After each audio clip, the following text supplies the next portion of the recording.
मेरे प्यारे बच्चों, अपना स्ट्रीम एंड यूट्यूब चैनल हार्दिक स्वागत करता है। बेटा, आज मैं हिस्ट्री में टॉपिक लेके आया हूँ सिंधु घाटी सभ्यता के नगर। इसके पिछले पार्ट तक मैंने कंप्लीट कर चुके हैं। आज मेरा टॉपिक है सिंधु घाटी सभ्यता के नगर। बेटा, नगर के बारे में पढ़ते हैं तो सबसे पहले ये बता देते हैं आपको, जो सिंधु घाटी सभ्यता है इसका क्षेत्रफल कितना है। इसका क्षेत्रफल कितना है? तो क्षेत्रफल बेटा है 12,99,000 वर्ग किलोमीटर, यानी कि 12,99,000 वर्ग किलोमीटर सिंधु घाटी सभ्यता का क्षेत्रफल है बेटा। अब इसके बाद पढ़ते हैं व्यवसाय कैसा था सिंधु घाटी सभ्यता का। व्यवसाय, सिंधु घाटी सभ्यता का व्यवसाय जो था वह 2 टीलों में विभक्त था। यह कैसे? 2 टीलों में विभक्त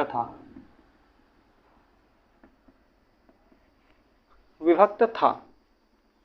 अब आपसे मैं बताता हूं 2 टीले कौन से थे। तो व्यवसाय है बेटा, ये आपका व्यवसाय है और ये क्षेत्रफल है। व्यवसाय 2 टीले थे, ये मैंने आपको बताया। जो ऊपर होता है उसे उत्तर बोलते हैं, इसे दक्षिण बोलते हैं, इसे पूर्व बोलते हैं, पूर्व, और इसे पश्चिम बोलते हैं। ठीक है, पश्चिम। यहां से एक टीला आपका पश्चिमी टीला कहलाता था। ये यहां पे एक टीला था, एक पूर्वी टीला था यहां पे, यानी कि पश्चिमी टीला और पूर्वी टीला ये आपके टीला है बेटा। ये आपके 2 टीले हो गए, पश्चिमी टीला और पूर्वी टीला। जो पश्चिमी टीला था उसमें से उच्च वर्ग के लोग निवास करते थे। कौन सा? उच्च वर्ग रहता था। और इसमें कौन सा रहता था? निम्न वर्ग।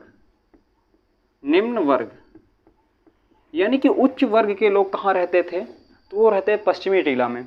जो निम्न वर्ग के लोग रहते थे वो रहते पूर्वी टीला में। लेकिन सबसे मोस्ट इंपॉर्टेंट टॉपिक मैं आपको बताता हूँ, नोट करने वाली बात है बेटा, नोट कर लेते हैं।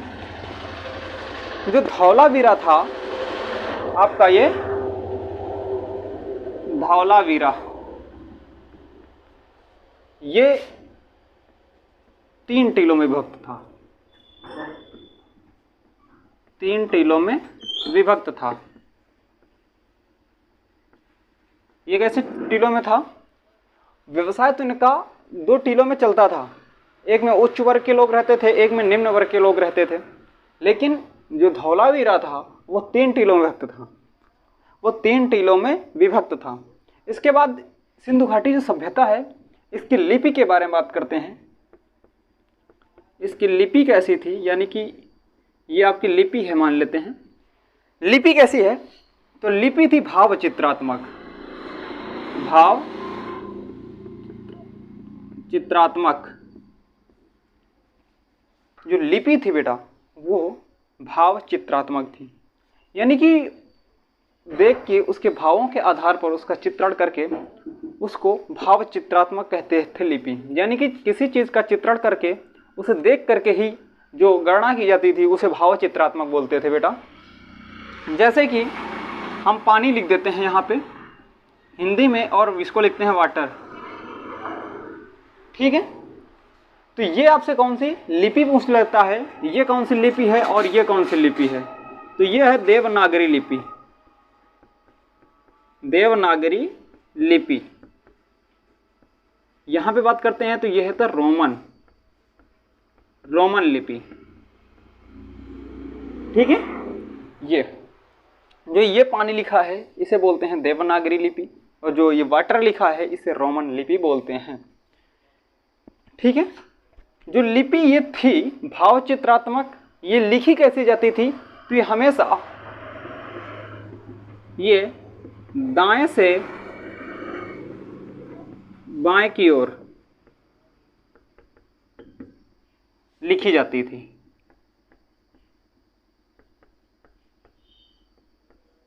यानी कि ये आपकी लिपि थी भाव चित्रात्मक, ये हमेशा दाएं साइड से बाएं साइड की ओर लिखी जाती थी। ठीक है बेटा, यहाँ तक कंप्लीट। इसके आगे बढ़ते हैं। जैसे ही इसके आगे बढ़ते हैं तो यहाँ बात आ जाती है समाज की कैसी, समाज कैसा था, यानी कि सिंधु घाटी सभ्यता का समाज कैसा था, तो वो था मात्र सत्तात्मक,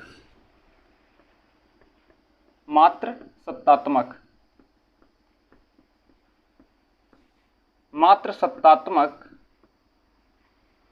समाज था। ये क्या आपका समाज है मात्र सत्तात्मक, यानी सिंधु घाटी की सभ्यता के लोग अपनी मात्र सत्ता यानी माता को प्राथमिकता देते थे, इसीलिए इसे समाज को मात्र सत्तात्मक समाज बोला जाता है।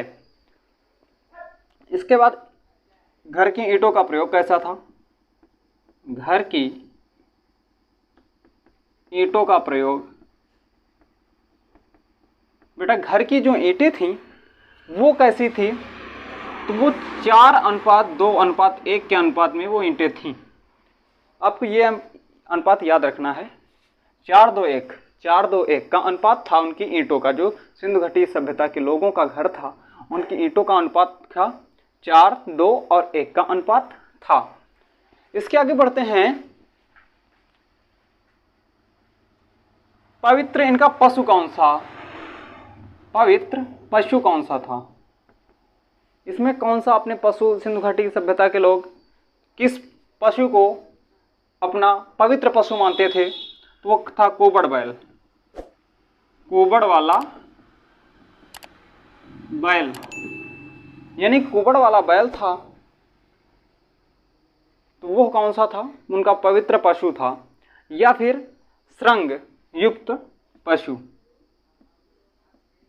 श्रृंग युक्त पशु, श्रृंग युक्त मतलब बेटा क्या होता है, श्रृंग का मतलब होता है सींग,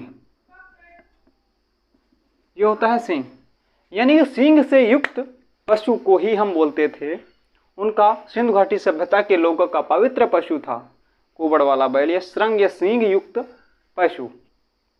ठीक है, इसके बाद आकृति की बात करते थे। इनकी आकृति, सिंधु घाटी सभ्यता की आकृति कैसी थी, आकृति कैसी थी, तो वो थी त्रिभुजाकार, त्रिभुजाकार। बेटा हर एक क्वेश्चन आपके लिए बहुत ही इंपॉर्टेंट है। सबसे पहले तो आपको मैं ये बता देता हूँ, जो रोजगार विद अंकित यानी कि अंकित भाटी का कोर्स लिए हुए हैं, आपको ये पढ़ा रहे हैं नवीन सर। कौन पढ़ा रहे हैं, नवीन सर। नवीन सर से मैं पढ़ के आज मैं आपको यहाँ तक लेके आया हूँ, नवीन सर जी से पढ़ के मैं आज पढ़ा रहा हूँ। यानी कि उसकी आकृति कैसी होगी, तो वो त्रिभुजाकार होगी। मैं भी नवीन सर का ही स्टूडेंट हूँ, नवीन सर से पढ़ता हूँ, मैं भी रोजगार विद अंकित का छात्र हूँ। इसके बाद पढ़ते हैं, इनका व्यवसाय कैसा था, इनका व्यवसाय कैसा था, तो वह था कृषि और व्यापार, कृषि के साथ व्यापार करते थे, कृषि और व्यापार। यानी कि अब कृषि करते हैं, कृषि में जो अनाज पैदा होता है उसका लेन देन करते हैं, आदान प्रदान करते हैं, आयात निर्यात करते हैं, तो वह क्या कहलाता है, व्यापार। बेटा वह क्या कहलाता है, तो व्यापार कहलाता है। इसके बाद जो वर्ग मैंने आपको बताया था, पूरब में रहता था निम्न वर्ग और पश्चिम में रहता था उच्च वर्ग। इनके वर्ग कैसे थे, इनको विभक्त कैसे किया गया, तो सबसे पहले विद्वान रहते थे, विद्वानों को प्राथमिकता दी गई। विद्वानों के बाद आपको दी गई योद्धा, विद्वानों के बाद आता था योद्धाओं का नंबर, योद्धाओं के बाद आता था व्यापारियों का नंबर, व्यापारी, फिर आता था अपने श्रमिक। यानी कि सबसे पहले विद्वान लोगों को प्राथमिकता दी गई सिंधु घाटी सभ्यता में, उसके बाद दी गई योद्धाओं को, उसके बाद दी गई व्यापारियों को, उसके बाद श्रमिक यानी कि किसान लोगों को प्राथमिकता दी गई। दोस्तों वीडियो अच्छा लगा हो तो लाइक कमेंट शेयर बनता है। अगले टॉपिक के साथ फिर से मुलाकात होगी ST पॉइंट यूट्यूब चैनल के साथ, यानी कि अगला टॉपिक होगा सिंधु घाटी सभ्यता के स्थल कौन कौन से थे।